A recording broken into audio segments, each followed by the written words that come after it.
Bismillahirrahmanirrahim. Assalamualaikum warahmatullahi wabarakatuh. Perkenalkan, nama saya Raineta Aulia Rahayu Setiawan dengan NRP 50012411020. Pada kesempatan kali ini, saya akan mempresentasikan terkait mata kuliah Manajemen Laboratorium.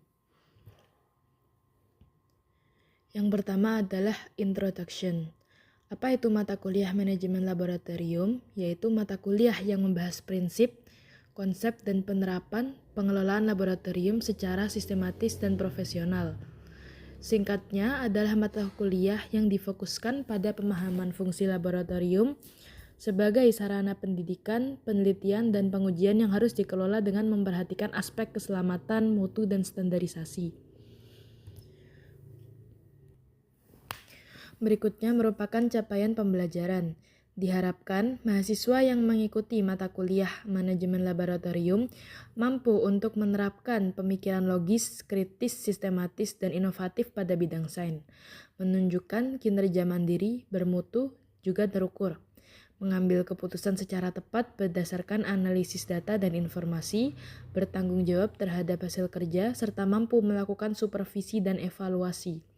Melakukan evaluasi diri dan mengelola pembelajaran secara mandiri, mengembangkan diri dan mampu bersaing di tingkat nasional maupun internasional. Dan terakhir, mengimplementasikan prinsip keberlanjutan atau sustainability dalam pengembangan pengetahuan.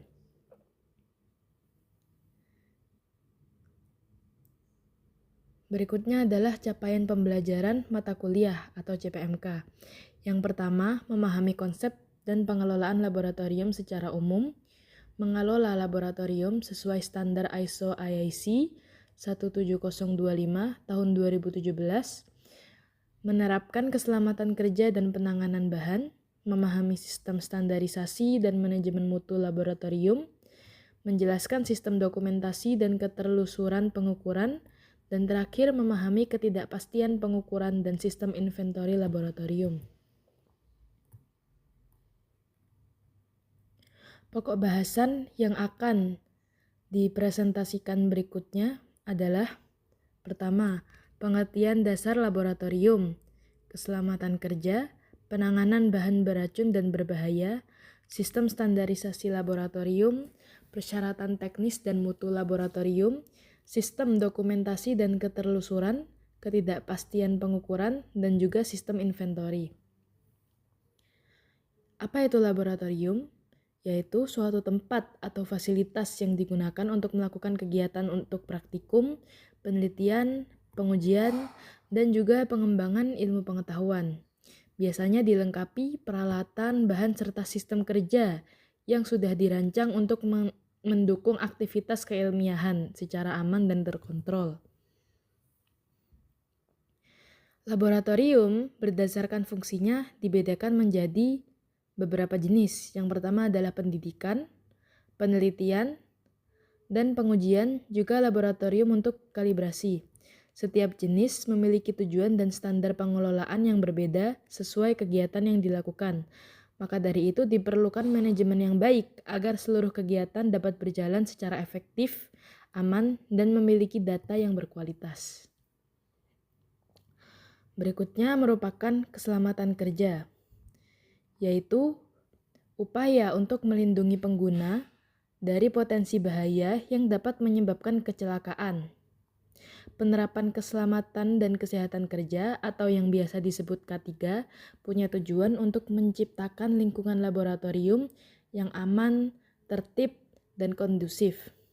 Keselamatan kerja meliputi penggunaan alat pelindung diri atau yang biasa disebut dengan APD, seperti contohnya jas, sarung tangan, dan kacamata pelindung, serta kepatuhan terhadap prosedur kerja yang telah ditetapkan.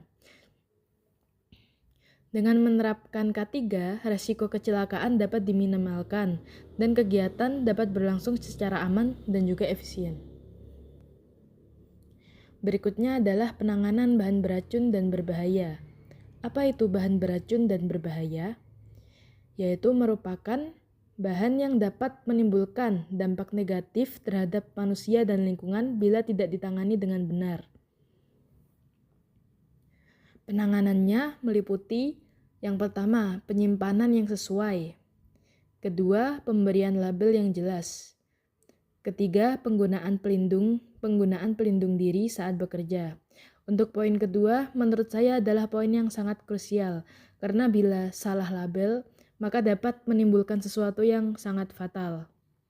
Pengguna laboratorium itu sendiri harus memahami prosedur penggunaan, penanganan tumpahan, serta pembuangan limbah B3 sesuai peraturan yang berlaku, agar tidak terjadi kecelakaan kerja dan menjaga keselamatan manusia dan lingkungan.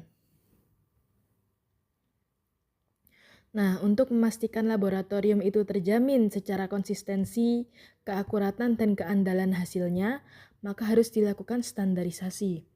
Apa itu standarisasi? Yaitu suatu upaya untuk memastikan bahwa seluruh kegiatan laboratorium dilaksanakan sesuai dengan standar yang telah ditetapkan. Contohnya adalah standar yang sudah banyak ditetapkan di banyak laboratorium, yaitu ISO IEC untuk laboratorium pengujian dan kalibrasi. Laboratorium pengujian dan kalibrasi harus memenuhi persyaratan teknis dan persyaratan mutu agar hasil pengujian yang dihasilkan akurat dan dapat dipercaya, yaitu meliputi yang pertama, ketersediaan peralatan yang sesuai, 2. Kondisi lingkungan yang terkendali, 3. Kompetensi para personelnya dalam kegiatan laboratorium.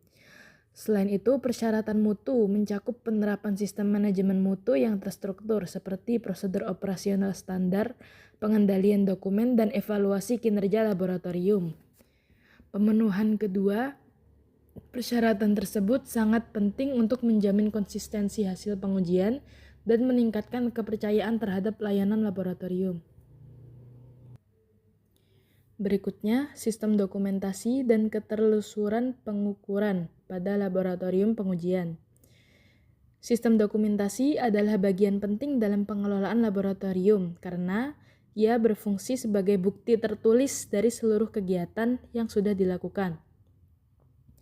Dokumentasi mencakup dokumen seperti standar operasional prosedur atau SOP, catatan hasil pengujian, logbook peralatan, dan sertifikat kalibrasi.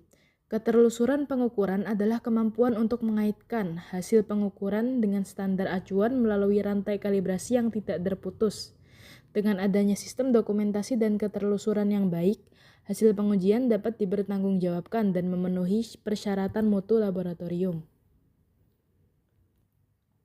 Berikutnya merupakan ketidakpastian pengukuran, yaitu parameter yang menunjukkan rentang nilai di mana nilai sebenarnya dari suatu hasil pengukuran diperkirakan berada. Intinya seperti ukuran penyimpangan begitu. Ketidakpastian ini dapat dipengaruhi oleh beberapa faktor seperti keterbatasan alat ukur, kondisi lingkungan, metode pengukuran, serta keterampilan pengguna alat.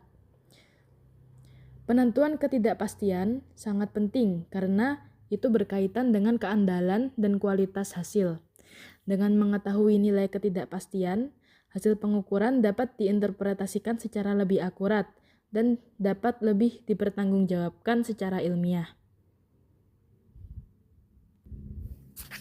Berikutnya merupakan sistem inventory laboratorium, yaitu merupakan suatu sistem pengelolaan yang digunakan untuk mencatat, memantau, dan mengendalikan seluruh aset laboratorium, baik berupa peralatan maupun bahan. Pengelolaan inventory yang baik bertujuan untuk memastikan ketersediaan alat dan bahan sesuai kebutuhan kegiatan laboratorium. Sistem ini membantu dalam pemeliharaan peralatan, pengendalian masa pakai bahan, serta perencanaan pengadaan laboratorium. Demikian presentasi mengenai manajemen laboratorium yang dapat saya sampaikan. Atas kurang lebihnya saya mohon maaf, dan atas perhatian yang diberikan saya sangat mengucapkan berterima kasih. Assalamualaikum warahmatullahi wabarakatuh.